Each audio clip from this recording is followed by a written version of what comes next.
Meie ei pea olema ka samasuguse hirmus, nagu maailm on selle pisiku ees, ei tea, mis nüüd kõike juhtub, ei tea, mis nüüd kõike juhtub. Jumal teab. Aga mina kõnnin sellel teel ja see tee viib mind koju. Vanadel eestlastel oli niisugune tava, siis kui ei olnud Eesti riik ega midagi ja kui oli see rahvas, paljud teised ründasid meie rahvast ja siis, kui vastased tulid, siis tavaliselt üks küla läks ühe saare peale ja see saar oli soo keskel. Teate, mis on soo? Soo on, kuidas soo on inglise keeles? Soo. Jah, Mars, jah. Ja, soo keskel. Ja see oli nii kavalasti valitud. Sinna saarele läks läbi soo üks väga kitsas rada, mis oli tegelikult peidetud, seda ei olnud näha. Vaenlased seda kunagi ei teadnud. Aga inimesed teadsid ja vaenlased olid alati huvitatud, aga kuidas meie tuleme teid vallutama, me upume ära sinna sohu ja teie käite teatud ajal kuskilt ja lähete sinna saarele. Ma ise olen pärit Hiiumaa lähedalt ühelt pisikesed laiult, Saarnaki laid. Ma ise ei ole seal sündinud, aga seal on vanemad ja Saarnaki laid on ka üks pisikene, kus 3 peret elas. Ja nad pidid tavaliselt sõitma ikka paadiga, aga suvel teatud ajal nad võisid julgesti mitu kilomeetrit minna jalgsi läbi mere, sest need oli märgitud, kus vesi oli nii madal, et nad ei jõudnud. Vaadake, mis tähendab usklike inimestele tee ja ma mõtlen ka Peetruse peale, kui Peetrus läks paadist välja, ma ikka mõtlen, Jeesus oli rajanud talle mingisuguse tee, mida teised ei näinud. No ma kujutan ette seda, andke andeks, ma nüüd kujutan niimoodi ette, et Peetrus kõndis, jah, võib-olla, me alati mõtleme, et Peetrus kõndis täitsa kuiva jalaga sealt võib-olla Peetrus kõndis põlvist saadik vees, aga ta ei uppunud, sest see tee, kus ta läks, seda kandis. Ja ühel hetkel ta sattus paanikasse, ei vaadanud Jeesusele, siis ta astus kõrvale, mis siis juhtus. Ta oli kaotanud selle tee ja siis juhtus see õnnetus. Tee kõrbes. Ja kui Jumal midagi teeb ja meid kõrbe paneb, siis vahest tuleb sellest hoopis parem asi välja, kui me kunagi oleme osanud näha. Kui meie usklikuks saame, siis Issand rajab meile igaühele isikliku tee kõrbes. Maailm on kõrb ja jääb kõrbeks. See on, kus Jumalale sageli meelepärane õhkkond puudub. Ja ta annab meile isikliku tee. Ja vahel inimesed, kes ei tunne Jumalat, küsivad meie käest, aga miks sa niimoodi käitud? Me ei näe inimlikku põhjust, miks sa peaksid nii käituma. See ei ole te käest küsitud, miks sa siis seda ei tee? Aga meie usklikana võime ütelda, me ei saa selle tee pealt lihtsalt kõrvale astuda. Ja me võime kõrvale astuda, aga siis Jumal võtab kindlustuse meie pealt ära. Meie teame teed, aga sageli vastased seda ei tea. See on meie tee. Ja mõelge oma elu peale, igaüks, kes me usklikud oleme olnud, mina mõtlen, me sageli tahame jäljendada teisi usklikke, et me käitume täpselt nii kui ühtemoodi nugud kõik, käime täpselt ühes rivis kõik niimoodi. Jumal on meile igaühele teinud oma tee. Ja alles elu lõpul me näeme, kas see tee on viib meid koju või viib kuskil mujale. Seal toimub see kitsade otsustamine. Nii et ole julge ja mõnikord, kui sa nii vanaks saad, kui minagi olen, siis hakkad mõtlema, kas see tee oli ikkagi õige, mis ma käisin. Ja Jumal mulle ütles, seda sa näed siis, kui sa jõuad lõpuni, kuhu sa oled jõudnud. Veel üks asi, kui Jumal on meile tee andnud, siis tuleb sellel käia, aga sellele teele Jumal varustas neid ka veega. Veega. Vees on elu ja ilma selleta meie ei suuda elus minna. Ja asjata ei ütle meile Jeesus Kristus ise mitte, et tema on elav vesi. Ja tema annab meile jõudu sellel teel ka käia. Te mäletate lugu Samaaria naisega seal kaevul, kus Jeesus pidas väga toreda kahekõne ja jutlust, ta ei jutlustanud mitte, vaid ta pidas kahekõne. Ja Jeesus sellele naisele ütleb, kui sa ometi teaksid. See elav vesi, mida sa vajad, mida sa otsid oma elu keerulistes olukorras, see on praegu sinu kõrval. Ja lõpuks see naine jõudis sellele, anna mulle seda elavat vett. Nii, et vahendid sellel teel liikumiseks olemas. Ja kolmandaks, kui me sellel teel liigume, kuhu me siis hakkame vaatama? Kui me tänapäeval liigume, siis me võime vaadata taha, ette, paremale, vasakule, maha, mida ma viimasena nimetanud. Üles. Ja seda me vaatame siis vahest, kui me oleme nukutsime, läheme vaatame ja ulume kuu poole, kuhu on nii müstiline, nii ilus on vaadata. Endast mõtlen, vahest ma ikka vaatan õhtul kuud ja nüüd teeb rõõmu juba see, vanasti oli niimoodi, et õhtul, kui kuu oli üleval, siis juba lennukid lendasid Euroopa poole, lendasid, siis vahepeal olid nad täiesti kadunud. Nüüd nad uuesti lendavad. Nii et me sageli unustame vaadata sinna üles, mitte selles müstilises mõttes, vaid selles mõttes, mida meile Jumala sõna ütleb, ma tõstan oma silmad mägede poole, kust mulle tuleb abi. Või see on seesama näide sellest lihtsast asjast, mida me sageli ei taha uskuda ja kasutada, see on meie tänapäeva GPS. Ma ikka võitlen sellega, ma ei usalda seda, ikka ma võitlen sellega. Andke mulle andeks, see on vana inimese mõte. Ja vaatan, Kaire paned alati peale, ma usun, ma lähen, midagi mõtlesin. Ma toon kaarti näha. Siis sa ei saa sõita, kui sa kaarti tahad näha. GPS. Ja kuhu GPS meid suunab? Üles Põhjanaela poole. Me ei saa korraga seda, et ma vaatan oma kaarti ja teen oma ise otsuseid ja ma unustan GPS. See on meie GPS. See ongi Jumal, kes meile sõnumis annab. Ja ta nimetabki seda siin, seda, et kui me sellel teel, uuel teel käime, et me siis ka õiges suunas vaataksime. Ja kui me selles üles vaatame sinna Jumala poole, selle GPS-i poole, mida tema meile annab, siis ma olen teel koju. Põhjanael kunagi paigast ära ei lähe. Kui me oleme oma isiklikul tees, me peame julgelt liikuma ja tegema seda, mida Jumal meile antud hetkel just käsib. Ma olen lugenud Paulust ja ma näen, kui tark mees ta on. Me vahest mõtleme, et Paulus oli üks väga omapärane mees, ta oli Jeesus üks apostlit, kes oskas moodsas maailmas elada teha. Ta oskas kasutada ka need inimeelisid, mis talle oli antud.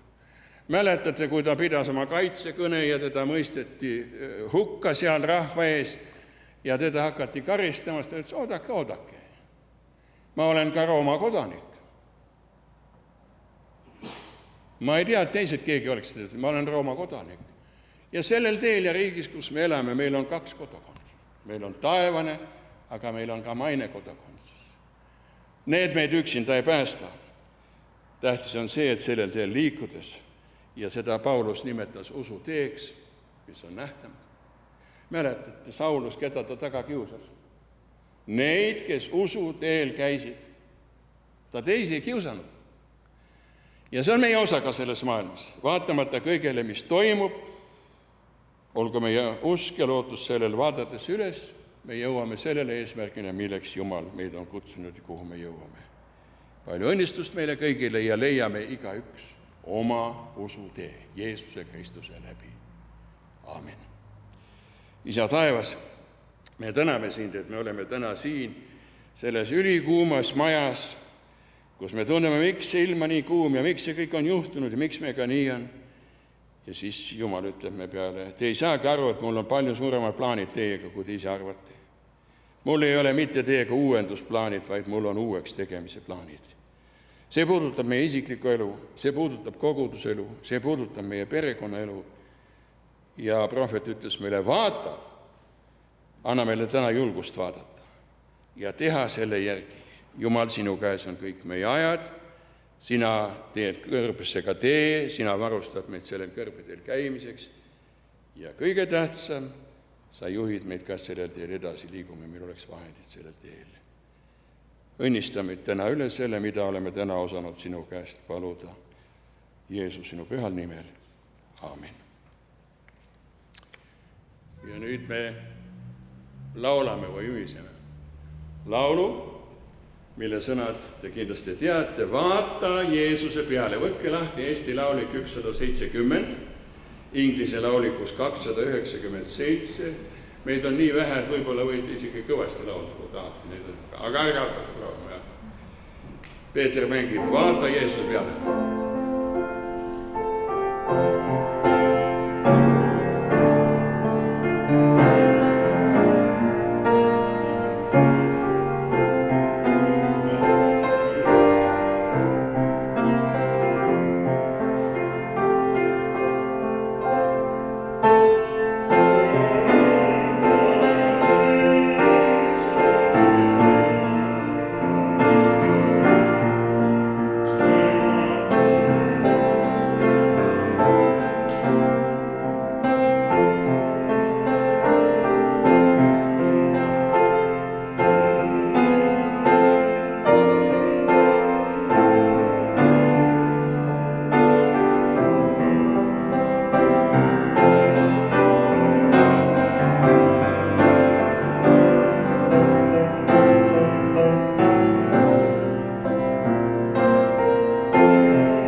ja selle laulu juhtmõte on Hebra 12 ja 13. Seepärast tehke jälle tugevaks lõtvunud käed ja jõuetud põlved ja õgvendage teerajad oma jalgadele, et lonkur ei väänaks jalga, vaid pigem saaks terveks. Aga meie Issanda Jeesuse Kristuse arm, Jumala meie Isa armastus ja Püha Vaimu osadus jäägu meie kõikidega. Aamen. Aamen. Aitäh, et te tulite.